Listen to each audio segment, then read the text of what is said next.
आज सबसे पहले हम आपको यह बताएंगे कि हमारे देश में धर्मनिरपेक्षता के नाम पर सनातन धर्म की परंपरा और रीति रिवाजों को अपमानित क्यों किया जाता है। इस समय हमारे देश के विपक्षी नेता मोदी विरोध के चक्कर में महाकुंभ और सनातन धर्म का खुलकर अपमान कर रहे हैं। पश्चिम बंगाल की मुख्यमंत्री ममता बनर्जी ने महाकुंभ को मृत्यु कुंभ बताया है।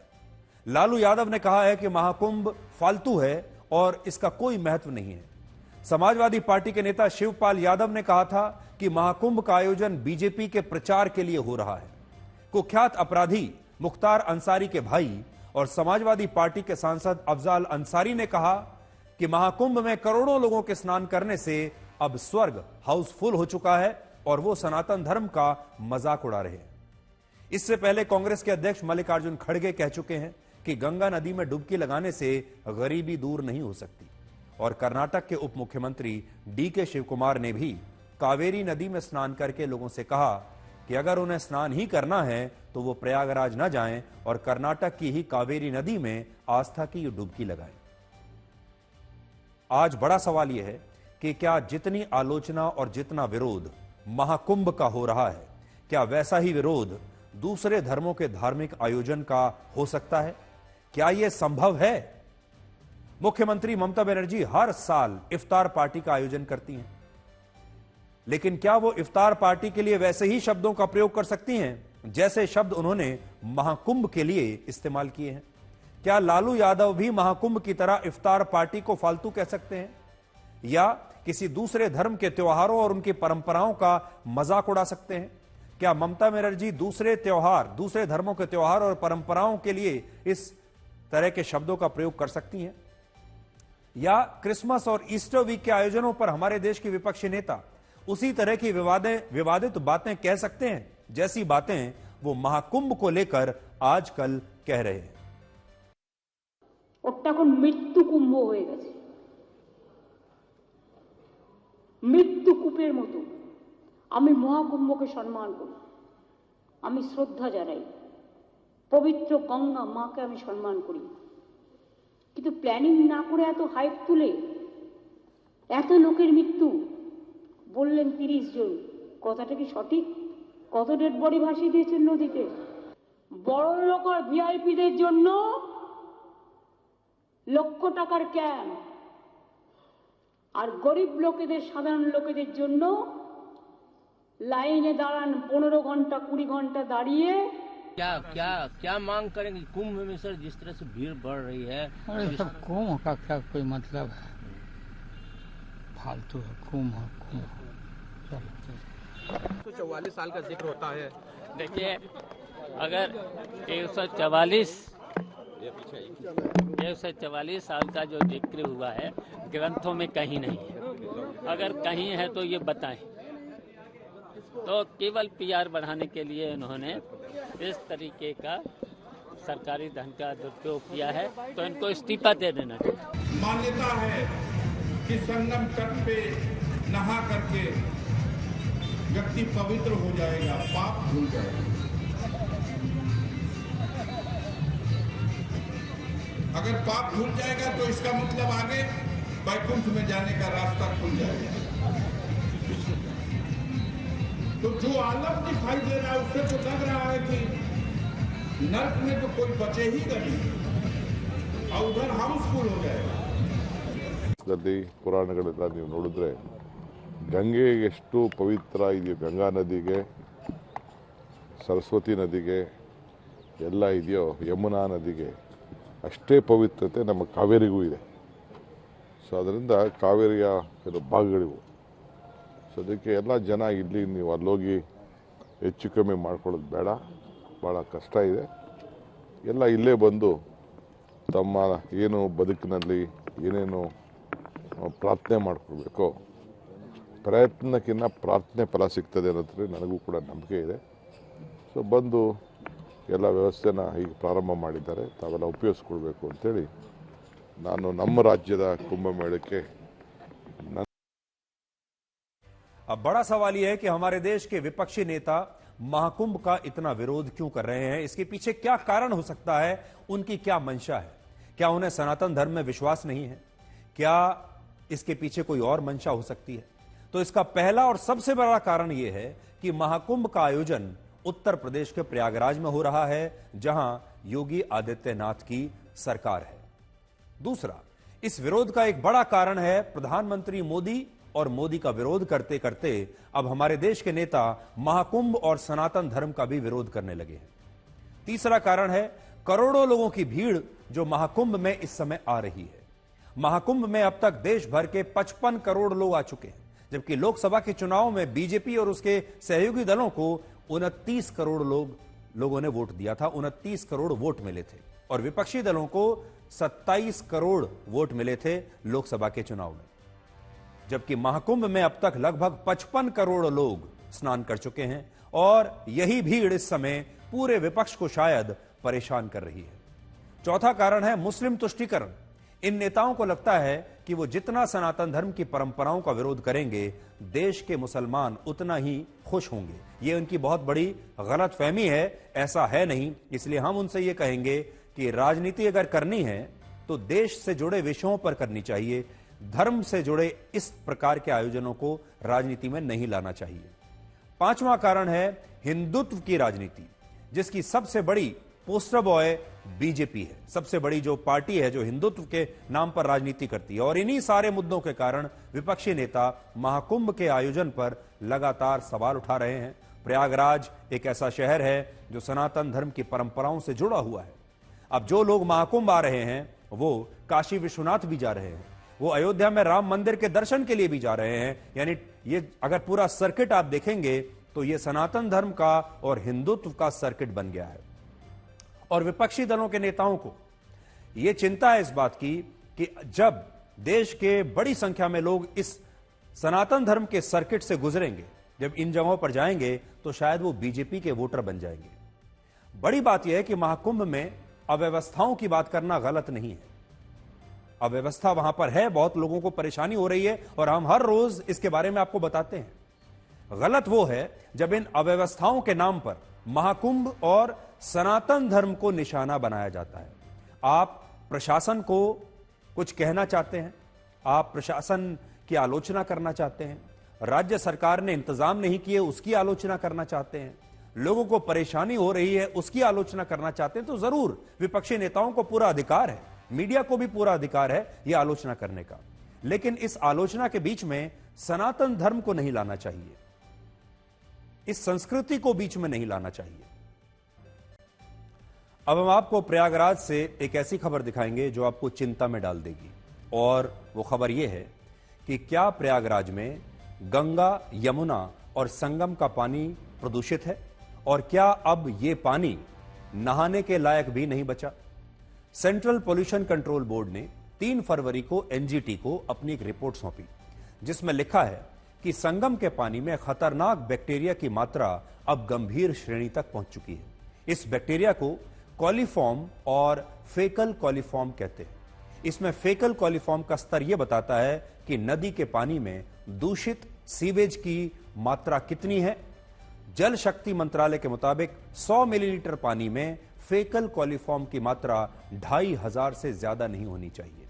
लेकिन जब से महाकुंभ की शुरुआत हुई है तब से गंगा, यमुना और संगम के पानी में फेकल कॉलीफॉर्म की मात्रा खतरनाक श्रेणी में है। 14 जनवरी को जब मकर संक्रांति के मौके पर 3.5 करोड़ लोगों ने संगम में पवित्र स्नान किया था, उस दिन संगम के पानी में इस बैक्टीरिया की मात्रा 11,000 तक पहुंच गई थी। इसी तरह गंगा नदी के दीहा घाट पर इसकी मात्रा 17,000 थी और यमुना नदी के नैनी घाट पर इसकी मात्रा 33,000 थी। 13 जनवरी से 19 जनवरी के बीच 8 करोड़ लोगों ने संगम में स्नान किया था और इसके बाद 20 जनवरी को संगम का पानी सबसे ज्यादा प्रदूषित पाया गया। 20 जनवरी को संगम के पानी में खतरनाक बैक्टीरिया की मात्रा 49,000 थी, जो 2,500 या उससे कम होनी चाहिए थी। गंगा नदी के दीहा घाट पर इसकी मात्रा 7,800 थी और यमुना नदी के नैनी घाट पर इसकी मात्रा 23,000 पहुंच गई थी। इस रिपोर्ट में यह भी लिखा है कि सीवेज का जो पानी गंगा और यमुना नदी में छोड़ा जाता है, उस सीवेज के पानी में फेकल कॉलीफॉर्म की मात्रा तय मानकों से कम है और संगम का पानी सीवेज के पानी से प्रदूषित नहीं हुआ है। इसका मतलब क्या है? इसका मतलब है कि संगम में हर दिन जो लाखों करोड़ों लोग स्नान कर रहे हैं, उसके कारण यह पानी इतना प्रदूषित हो रहा है। और अब यह पानी नहाने क्या, हाथ धोने के लायक भी नहीं है। इससे अगर आपने यहां स्नान किया तो आपको तेज बुखार, उल्टी, पेट में दर्द, स्किन इंफेक्शन और फंगल इंफेक्शन भी हो सकता है। हम ये नहीं कह रहे कि ये बात हम बिना पुष्टि के कर रहे हैं आपसे। ये बात केंद्र सरकार के सेंट्रल पोल्यूशन बोर्ड ने खुद संगम के पानी का परीक्षण करने के बाद एनजीटी की अदालत में कही है। संगम में अब तक लगभग 55 करोड़ लोग पवित्र स्नान कर चुके हैं और महाकुंभ के मेला क्षेत्र में अब तक पानी की 20 करोड़ कैंस और बॉटल्स बिक चुकी हैं, जिनमें लोग संगम का पानी भरकर अपने अपने घर लेकर आए हैं, अपने घर में रखने के लिए, और बहुत सारे लोग तो अपने परिवार के दूसरे लोगों को और दोस्तों के लिए भी वहां से इन बोतलों में पानी भरकर लाए हैं।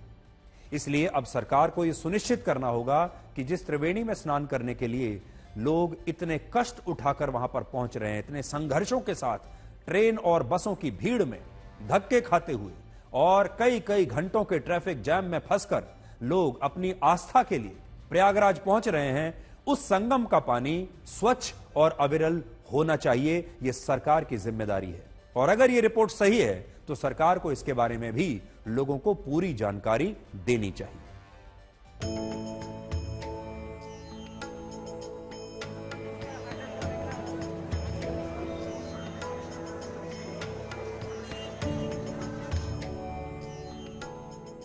एक तरफ संगम में रोजाना करोड़ श्रद्धालु स्नान कर रहे हैं तो वहीं दूसरी तरफ केंद्रीय प्रदूषण नियंत्रण बोर्ड की रिपोर्ट कहती है कि संगम का पानी नहाने लायक नहीं बचा है।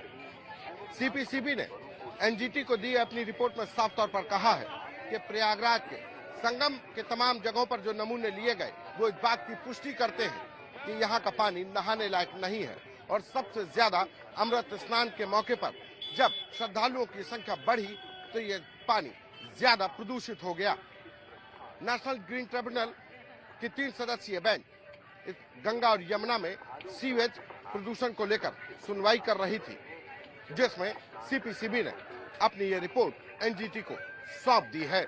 आप पानी में फ्लो आप जाकर के देखिए, कोई आप वहां पर स्नान करिए तो आप जो है देखेंगे कि आपका पैर एक बार उठा करके करेंगे तो दोबारा रखेंगे तो वहां पर पैर नहीं पड़ सकता। इतना मैंने फोर्स है पानी के अंदर, इतनी शुद्धता है। तो ये सब चीजें, ये सब बातें इसलिए लोग फैला रहे हैं कि वहाँ बहुत ही पानी निर्मल है। लोग वहाँ से लेके आप घरों को लेके जा रहे हैं, संगम के जल को आप देखिए वहाँ करोड़ों तो वो बिक गया होगा जो लोग जिसमें लेकर के जा रहे हैं शीशी और उसमें, तो ऐसा ये कहना गलत है। भीड़ है लेकिन उसका अपना आनंद अलग है।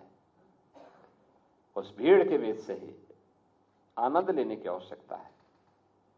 थोड़ा पैदल चलना पड़ सकता है लेकिन चलना चाहिए, यही जीवन है और देखना चाहिए जीवन की मस्ती। पूरे देश भर से लोग आए हैं, उसके बीच से जा करके देखें, उनके उत्साह को देखें।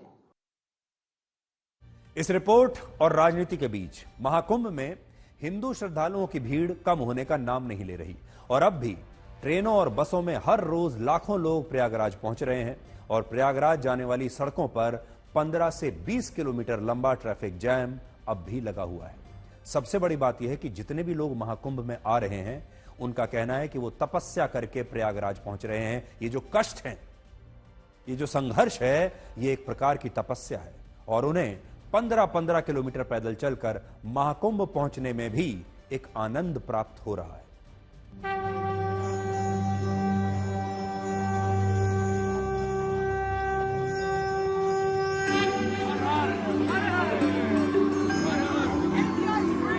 प्रयागराज में महाकुंभ में अब आखिरी 8 दिन शेष हैं, लेकिन उससे पहले हर कोई संगम में पवित्र डुबकी लगा लेना चाहता है। पहले अनुमान लगाया गया था कि अमृत स्नान और माघ का महीना खत्म होने के बाद प्रयागराज में भीड़ कम हो जाएगी, लेकिन समय बीतने के बाद भी लोगों का उत्साह कम नहीं हुआ है।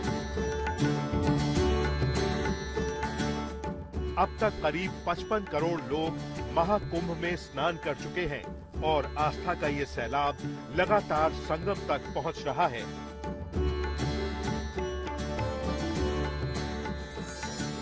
रेलवे स्टेशन से लेकर संगम घाट तक श्रद्धालुओं की भीड़ कम नहीं हो रही है।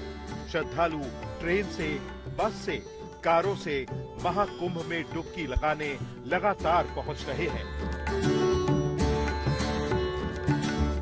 ट्रेन में भीड़ तो बहुत है, पैर रखने की जगह नहीं थी हम लोग के लिए। उसमें से भी एकदम स्लीपर, एकदम जनरल जैसा बना दिए हैं। सभी श्रद्धालु हैं तो वो तो आ रहे हैं, इसलिए सब एडजस्ट करके चल रहे हैं।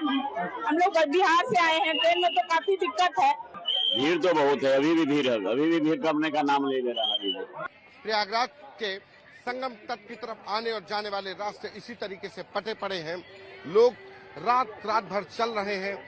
5 से 7 किलोमीटर रोजाना चलने के बावजूद उनको संगम में स्नान करना है। संगम घाट पर नहाने का जो लोगों का क्रेज है वो खत्म नहीं हो रहा है। पीछे अगर आप मेरे देखेंगे, इस वक्त मैं संगम घाट पे मौजूद हूँ और नज़ारा आपको दिखाऊंगा कि किस तरीके से यहाँ पर भीड़ है। ये घाट का जो रास्ता जाता है, जहाँ पर आप भीड़ देखेंगे बड़ी संख्या में, ये संगम घाट है।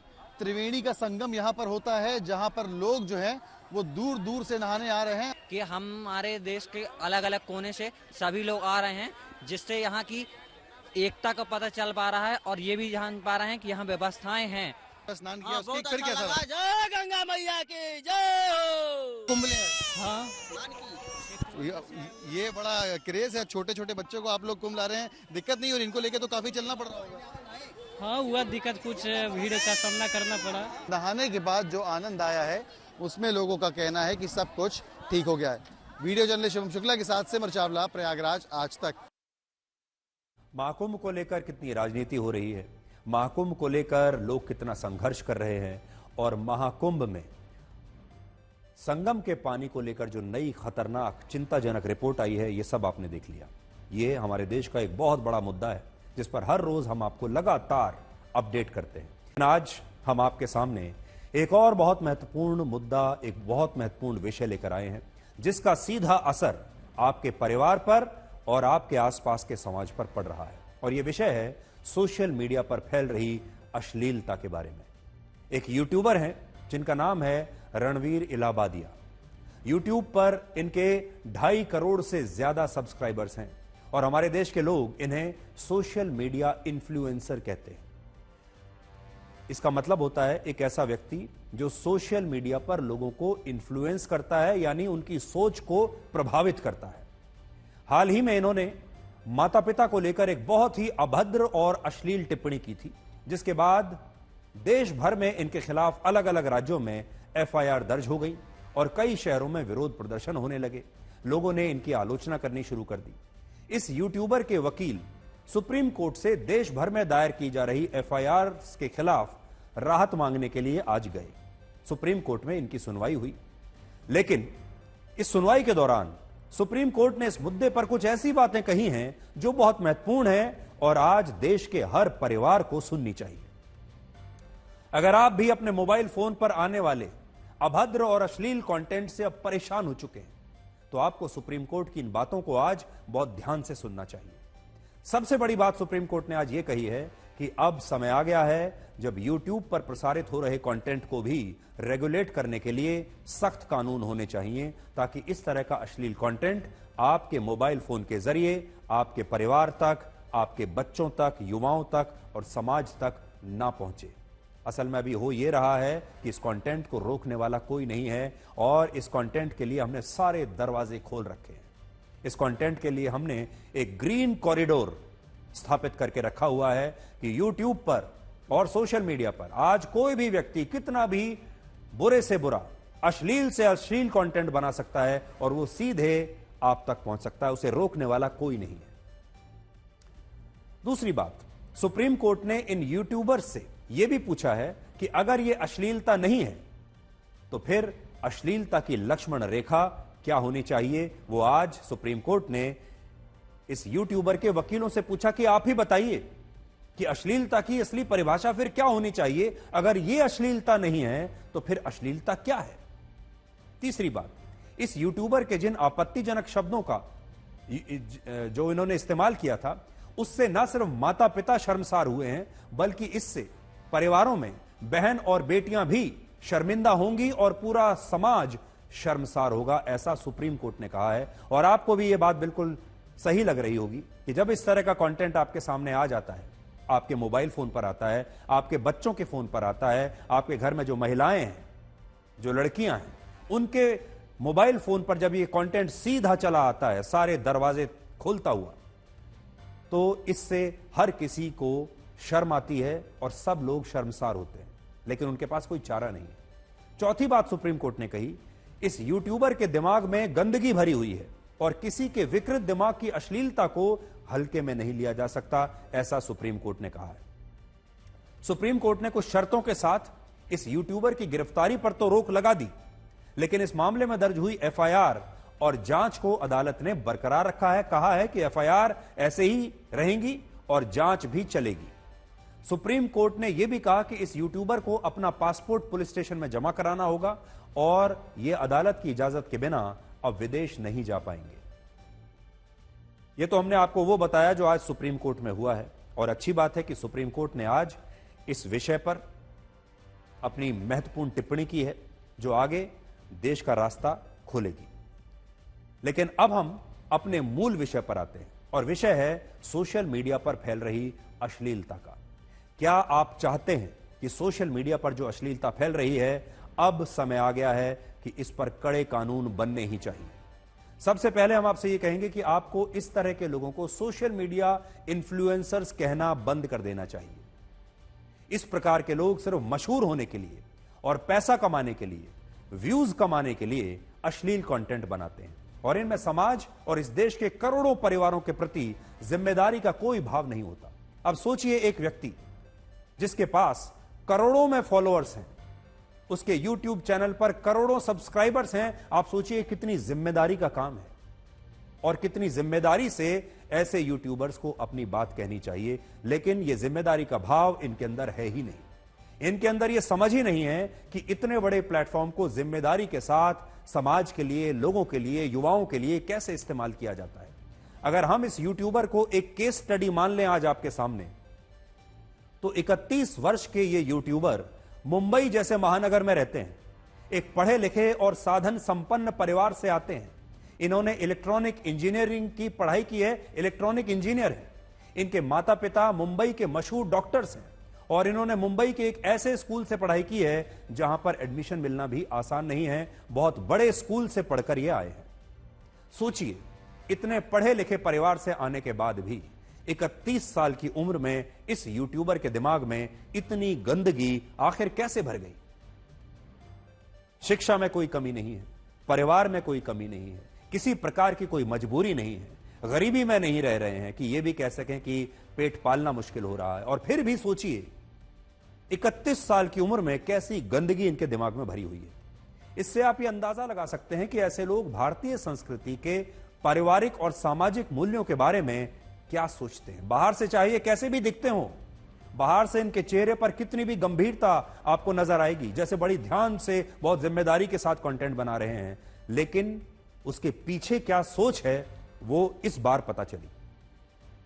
एक बात बिल्कुल स्पष्ट है कि इस यूट्यूबर के जीवन में ऐसा गंदा कंटेंट बनाकर पैसा कमाने की कोई मजबूरी नहीं रही होगी, और यह काम उन्होंने अपनी स्वेच्छा से सिर्फ अपने सब्सक्राइबर्स बढ़ाने के लिए, कूल दिखने के लिए और ज्यादा पैसा कमाने के लालच में किया होगा।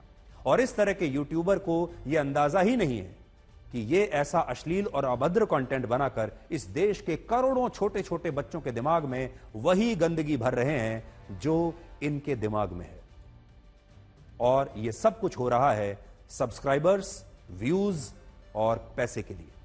अब जरा कल्पना कीजिए कि भारत के जो करोड़ों बच्चे इन यूट्यूबर्स के वीडियोस को देखकर बड़े होंगे, और जब वो पारिवारिक रिश्तों को निभाना शुरू करेंगे तो उनकी सोच तब तक कितनी विकृत हो चुकी होगी। भारत के सामने आज सबसे बड़ी चुनौती यह है कि यहां घर घर में इंटरनेट और मोबाइल फोन तो पहुंच गया, लेकिन साथ ही इस अश्लीलता की एंट्री भी आपके परिवारों में इस मोबाइल फोन के जरिए हो चुकी है। आपने अपने घर के दरवाजे तो बेशक बंद कर लिए होंगे, जब आप अपने घर में रात को सोते हैं तो आप अपने दरवाजे अंदर से बंद करके ही सोते होंगे, लॉक करके सोते होंगे, ताकि बाहर से कोई चोर अंदर ना आ जाए, सुरक्षा के लिए। लेकिन आपके मोबाइल के फोन के जरिए, इंटरनेट के जरिए ये अश्लील कंटेंट, ये अभद्र कंटेंट आपके सारे दरवाजों को चीरता हुआ आपके घर में पहुंच चुका है। हो सकता है कि आने वाले दिनों में भारत अपने इन्हीं अश्लील कंटेंट क्रिएटर्स की वजह से पूरी दुनिया में जाना जाए, और यही अश्लील कंटेंट क्रिएटर्स हमारी अर्थव्यवस्था का एक बड़ा हिस्सा बन जाए, क्योंकि इनके पास नाम होगा, पैसा होगा, शोहरत है, प्रभाव है, बड़े बड़े बंगले, बड़ी बड़ी गाड़ियां इनके पास होंगी, इनके पास शानदार लाइफस्टाइल होगा, ये सब कुछ इनके पास होगा। और देश के युवा इन्हें अपना रोल मॉडल मानने लगेंगे। वो सोचेंगे कि हमें इनके जैसा कूल दिखना है, इनके जैसा कूल बनना है। और हमारे देश के बच्चे और युवा शायद ये सोचेंगे कि जब अश्लीलता से ही, जब घटिया कंटेंट बनाकर ही इतना पैसा कमाया जा सकता है, आप मशहूर हो सकते हैं, करोड़ों सब्सक्राइबर्स ले सकते हैं, तो फिर उन्हें पढ़ाई लिखाई करने के लिए, परिश्रम करने के लिए या कोई हुनर हासिल करके संघर्ष करने की आखिर क्या आवश्यकता है? जिंदगी तो इतनी आसान हो जाएगी। आज भारत में लोग प्रतिदिन औसतन 3 घंटे मोबाइल फोन पर रील्स और शॉर्ट वीडियोस देखते हैं, और 35 करोड़ लोग हर महीने में कम से कम एक रील इंस्टाग्राम पर अपलोड करते हैं। और इन रील्स बनाने वालों में बड़ी संख्या उन युवा लड़के लड़कियों की है जो ना तो पढ़े लिखे हैं, ना उनके पास कोई हुनर है, ना कोई स्किल है। सिर्फ अश्लीलता और बेहूदगी करके वो लगातार अपने व्यूज बढ़ाते जा रहे हैं। आपने देखा होगा आज सोशल मीडिया पर बड़ी संख्या में लड़के ही नहीं बल्कि लड़कियां भी अश्लील कंटेंट बना रही हैं, और देश भर के लोग उन्हें घर बैठकर देख रहे हैं। इन लोगों का प्रभाव उस सिगरेट की तरह है जिसका कश लगाने वाला इंसान अपना नुकसान तो करता ही है, लेकिन उसके धुएं से आसपास के लोग भी बीमार हो रहे हैं। इसलिए आज हम सरकार से भी ये कहेंगे कि जल्दी से जल्दी सोशल मीडिया पर इस तरह के कंटेंट को रेगुलेट करने के लिए कानून बनाए, और सुप्रीम कोर्ट ने आज इस पर टिप्पणी करके असल में सरकार का काम बहुत आसान कर दिया है। मोदी सरकार इससे पहले भी नवंबर 2023 में सोशल मीडिया को रेगुलेट करने के लिए एक प्रस्ताव लेकर आई थी, लेकिन इस देश के बहुत सारे लोगों ने अभिव्यक्ति की आजादी के नाम पर इतना हंगामा किया कि सरकार को यह प्रस्ताव वापस लेना पड़ा। यूट्यूबर्स आज सरकार की तारीफ करते हैं या विरोध करते हैं। इस विषय से कहीं ज्यादा गंभीर है अश्लील कंटेंट का विषय। सिस्टर शिवानी ने इस यूट्यूबर के पॉडकास्ट में एक बार कहा था कि कंटेंट भी एक तरह का भोजन है जिस पर लोगों का मानसिक स्वास्थ्य निर्भर करता है।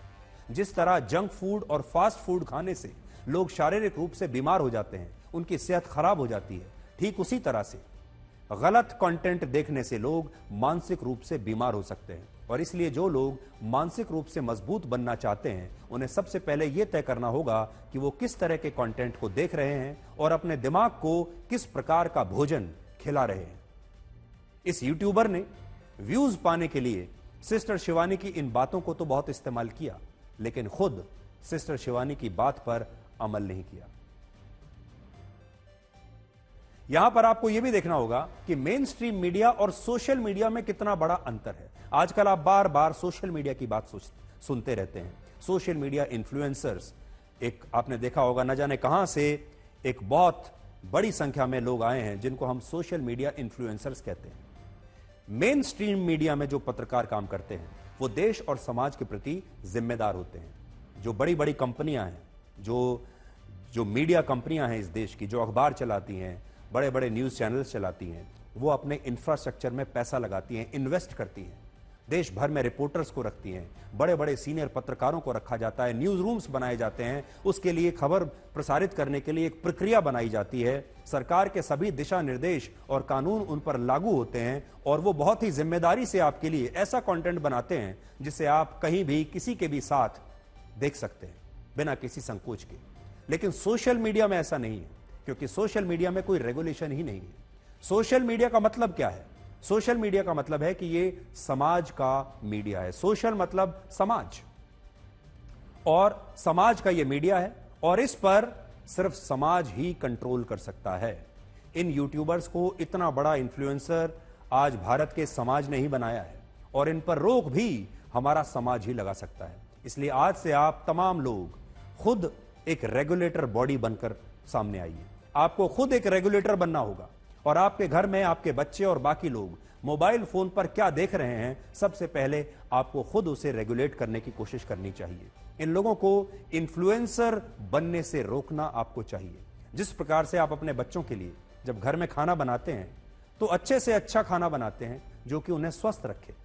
हमेशा हमारे घर में जो माएं हैं उन्हें सब पता होता है कि घर में आज क्या बनने वाला है, उनके बच्चों को, युवाओं को, घर के बाकी सदस्यों को क्या खाना चाहिए, और उनकी पूरी कोशिश होती है कि सबको स्वस्थ भोजन मिले। यह दिमाग का भोजन है, इसलिए घर के जो बड़े हैं उनकी जिम्मेदारी है कि शरीर के लिए जो भोजन वो देते हैं अपने बच्चों को, जैसे उस पर वो नजर रखते हैं, इसी प्रकार से दिमाग के लिए जो भोजन बच्चों तक पहुंच रहा है उस भोजन पर भी उन्हें नजर रखनी चाहिए। वरना ये जो इन्फ्लुएंसर्स हैं ये आप और आपके समाज पर ऐसा असर छोड़कर जाएंगे कि हमारे देश की आने वाली पीढ़ियां हमेशा के लिए बीमार हो जाएंगी, क्योंकि इनका कंटेंट एक स्लो पॉइजन की तरह है, एक धीमे जहर की तरह है। और इस बात को आप इस चित्र से समझिए। आप भारत के युवाओं की स्थिति आज यही है। जैसे अस्पताल में मरीजों को ड्रिप लगाकर उन्हें खून चढ़ाया जाता है, ठीक वैसे ही आज के युवाओं की नसों में सोशल मीडिया के अभद्र और अश्लील कंटेंट की ये फीड भरी जा रही है। हमारे देश की राजनीति में एक शब्द का इस्तेमाल अक्सर किया जाता है और वो शब्द है पलायन। हमारे देश के नेता एक खास वोट बैंक को साधने के लिए, उन्हें डराने के लिए अक्सर कई बार ये खबर फैलाते हैं कि डर और असुरक्षा के कारण कुछ लोग अपना घर छोड़कर विस्थापित होने के लिए मजबूर हो गए हैं, वो पलायन कर रहे हैं, वो घर छोड़कर जा रहे हैं। और ज्यादातर इस शब्द का जो इस्तेमाल होता है वो धार्मिक भावनाओं को भड़काने के लिए होता है, और ये कहा जाता है कि ये जो पलायन है ये धर्म के आधार पर हो रहा है। एक खास धर्म के लोग दूसरे खास धर्म के लोगों के डर की वजह से भाग रहे हैं। आपने ये अक्सर सुना होगा। और इसी तरह का दावा उत्तर प्रदेश के संभल को लेकर भी आपको याद है किया जा रहा है। असदुद्दीन ओवैसी ने यह दावा किया था कि संभल में हुई हिंसा के बाद वहां रहने वाले मुस्लिम समुदाय के लोग अब बहुत डर गए हैं और कई मुस्लिम परिवारों ने संभल से पलायन भी कर लिया है। हमारी टीम ने जब इस दावे का फैक्ट चेक किया तो इस फैक्ट चेक में यह दावा पूरी तरह से गलत और भ्रामक निकला। हमें संभल के लोगों ने खुद बताया कि वहां एक भी घर ऐसा नहीं है जिस पर ताला लगा हो और जहां से मुस्लिम परिवारों ने प्रशासन के डर से या किसी और धर्म के लोगों के डर से पलायन किया हो। सच्चाई यह है कि जिन दंगाइयों ने संभल में तोड़फोड़ और पथराव किया था वो दंगाई शहर से फरार हो गए हैं और पुलिस उनकी तलाश कर रही है। ये दंगाई जानते हैं कि पुलिस उनके पीछे है, उन पर कार्रवाई की जाएगी, इसलिए ये लोग वहां से फरार हो गए हैं। लेकिन देश भर में कहा यह जा रहा है कि मुस्लिम समुदाय के लोगों को वहां से भागने पर मजबूर कर दिया गया है। किसी दूसरे मुस्लिम परिवार ने संभल से पलायन नहीं किया है और यह दावा बिल्कुल गलत है कि संभल के मुसलमान डरे हुए हैं।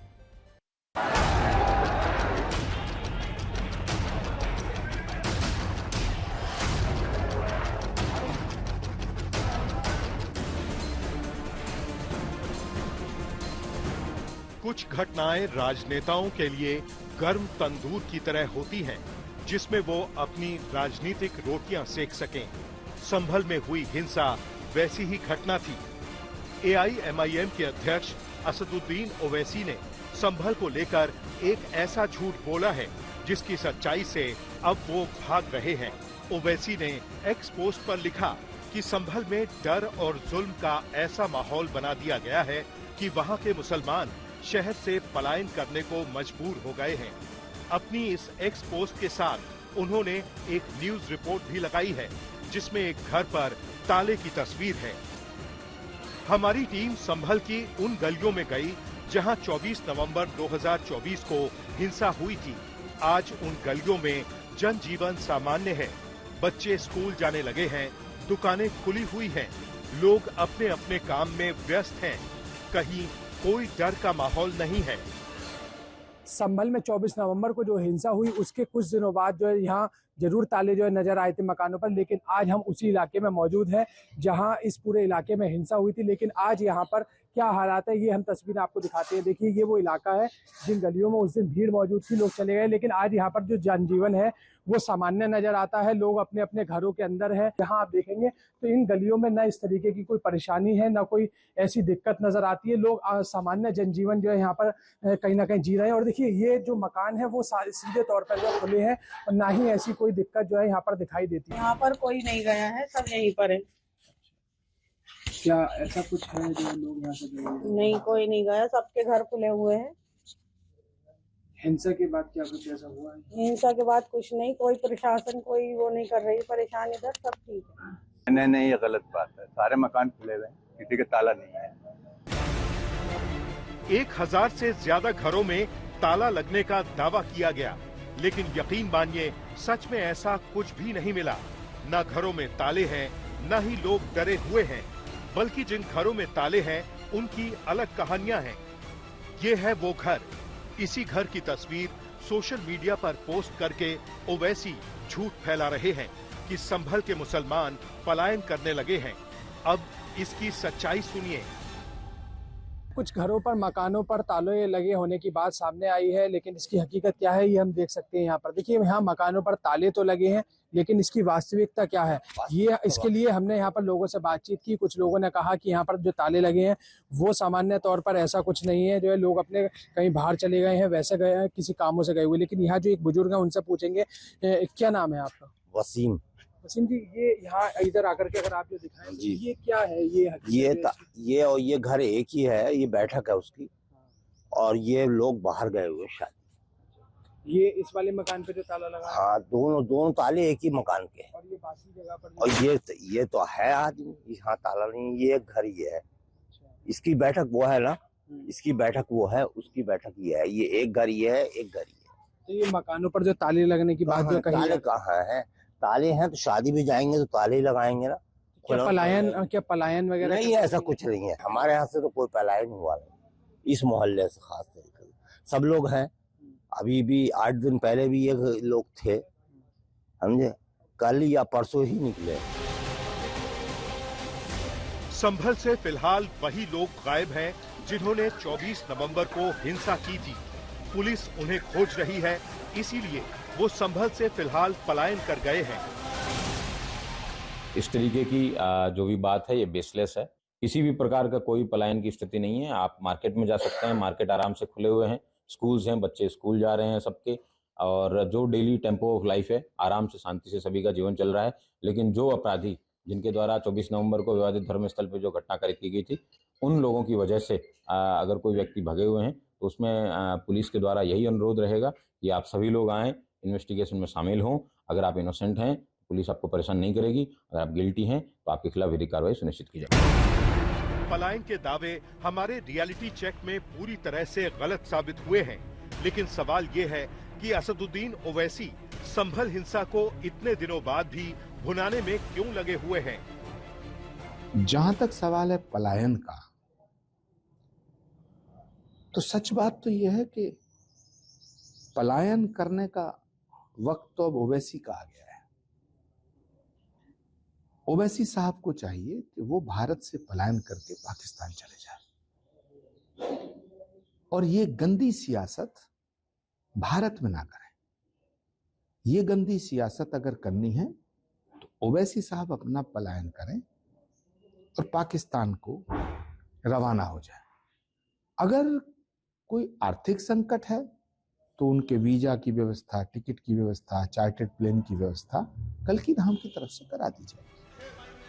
असदुद्दीन ओवैसी का पलायन वाला झूठ मुसलमानों को भड़काने की साजिश हो सकता है। फैक्ट चेक में हमें यही पता लगा कि डर संभल की आम जनता में नहीं बल्कि दंगाइयों में है। संभल से अभिनव माथुर, आज तक। और अब हम प्रधानमंत्री मोदी और कतर के अमीर शेख अल थानी की दोस्ती की तस्वीरें आपको दिखाएंगे।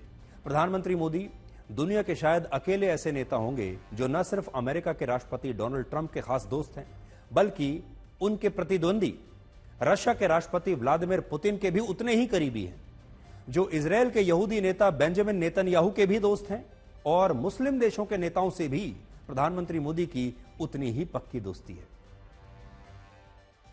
आज प्रधानमंत्री मोदी ने सारे प्रोटोकॉल्स को तोड़ते हुए कतर के अमीर शेख अल थानी का खुद एयरपोर्ट पर जाकर शानदार स्वागत किया, क्योंकि वो भारत की यात्रा पर हैं। और अब तक प्रधानमंत्री मोदी ने अमेरिका के पूर्व राष्ट्रपति बराक ओबामा, मौजूदा राष्ट्रपति डोनाल्ड ट्रंप, जापान के पूर्व प्रधानमंत्री शिंजो आबे, इजरायल के प्रधानमंत्री बेंजामिन नेतन्याहू और यूएई के राष्ट्रपति मोहम्मद बिन जायद के लिए ही इस प्रोटोकॉल को तोड़ा था। और प्रधानमंत्री मोदी इन नेताओं को रिसीव करने के लिए खुद एयरपोर्ट पर गए थे। लेकिन इस बार उन्होंने कतर के अमीर शेख अल थानी के लिए भी वैसा ही किया। वो खुद आज हवाई अड्डे पर गए और खुद उन्होंने अपने मेहमान को रिसीव किया। कतर के अमीर शेख अल थानी वर्ष 2015 के बाद दूसरी बार भारत के राजकीय दौरे पर आए हैं और वो सिर्फ 44 साल के हैं और प्रधानमंत्री मोदी से 30 साल छोटे हैं। लेकिन जब आप उनकी दोस्ती की इन तस्वीरों को देखेंगे तो आपको उम्र का यह अंतर नजर ही नहीं आएगा और आपको पता चलेगा कि प्रधानमंत्री मोदी एक ऐसे नेता हैं जो हर देश के साथ कूटनीतिक रिश्तों को तो मजबूत करते ही हैं, चाहे वो नेता किसी भी धर्म का हो, उनके साथ भी उनकी उतनी ही पक्की दोस्ती होती है। और साथ ही व्यक्तिगत रिश्तों को भी प्रधानमंत्री मोदी एक नए मुकाम पर लेकर जाते हैं। सबसे बड़ी बात यह है कि मुस्लिम देशों के नेता भी प्रधानमंत्री मोदी का खुले दिल से उतना ही सम्मान करते हैं और अब तक 6 मुस्लिम देश प्रधानमंत्री मोदी को अपना सर्वोच्च नागरिक सम्मान दे चुके हैं। आज भारत के मुसलमानों को यह सोचना होगा कि जब पूरी दुनिया के मुस्लिम देश प्रधानमंत्री मोदी का इतना सम्मान कर रहे हैं, तब भारत के बहुत सारे मुसलमानों में प्रधानमंत्री मोदी को लेकर यह असहजता क्यों है?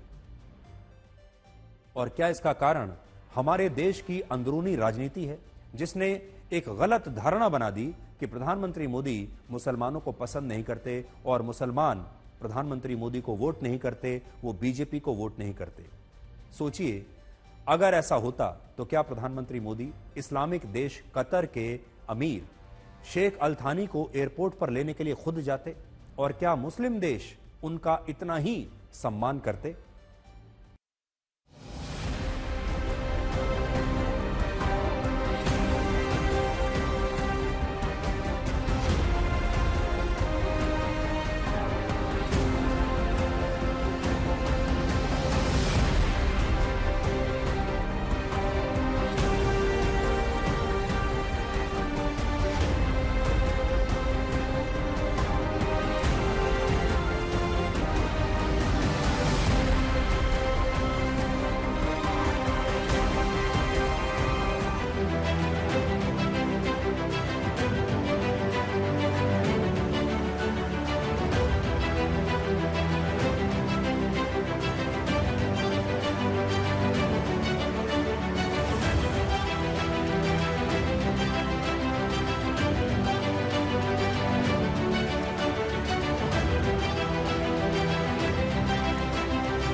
इन दोनों नेताओं की दोस्ती तो आपने देख ली, अब दोनों देशों की दोस्ती देखिए और यह देखिए कि कतर और भारत एक दूसरे के लिए कितने महत्वपूर्ण हैं। कतर आबादी और क्षेत्रफल के लिहाज से दुनिया के सबसे छोटे देशों में से एक है। कतर का क्षेत्रफल सिर्फ 11,581 वर्ग किलोमीटर है और यह भारत के त्रिपुरा राज्य के बराबर है। इसके अलावा कतर की कुल आबादी सिर्फ 30 लाख है और इनमें भी 8 लाख लोग यानी 27% लोग भारतीय मूल के हैं। और ये तमाम भारतीय हर साल लगभग 15,000 करोड़ रुपए कतर से भारत में भेजते हैं अपने परिवारों को और कतर भारत को अपना सबसे अच्छा दोस्त मानता है। पिछले साल जब कतर में कुछ भारतीय नागरिकों को फांसी की सजा हुई थी, तब भारत के आग्रह पर कतर के अमीर शेख अल थानी ने ही इन भारतीयों की सजा को रद्द कर दिया था और उन्हें सकुशल भारत लौटने में मदद की थी। सबसे बड़ी बात यह है कि भारत अपनी कुल गैस का 70% आयात अकेले सिर्फ कतर से करता है और कतर एक ऐसा देश है जिसे दुनिया मिडिल मैन भी कहती है। अफगानिस्तान में अमेरिका और तालिबान के बीच जो संघर्ष विराम हुआ था, उसका समझौता कतर में ही हुआ था और हाल ही में इजरायल और हमास के बीच युद्ध विराम का समझौता भी कतर ने ही करवाया था। और कतर अक्सर इस तरह के विवादों में, अंतर्राष्ट्रीय विवादों में एक मध्यस्थ की भूमिका निभाता है। और यही कारण है कि भारत कतर को इतना महत्व देता है। हालांकि कतर के लिए भारत भी उतना ही महत्वपूर्ण है। जब मुस्लिम देशों ने ईरान से समझौता करने के कारण कतर को अलग थलग कर दिया था, तब भारत ही एक ऐसा देश था जिसने कतर की हर तरीके से मदद की थी। इसके अलावा कोविड के समय भी भारत ने कतर की मदद की थी और हमारी नौसेना आज भी कतर के नौसैनिकों को ट्रेनिंग देती है और कतर की लेबर फोर्स और उसकी अर्थव्यवस्था को चलाने में भारत एक बहुत बड़ी भूमिका निभाता है।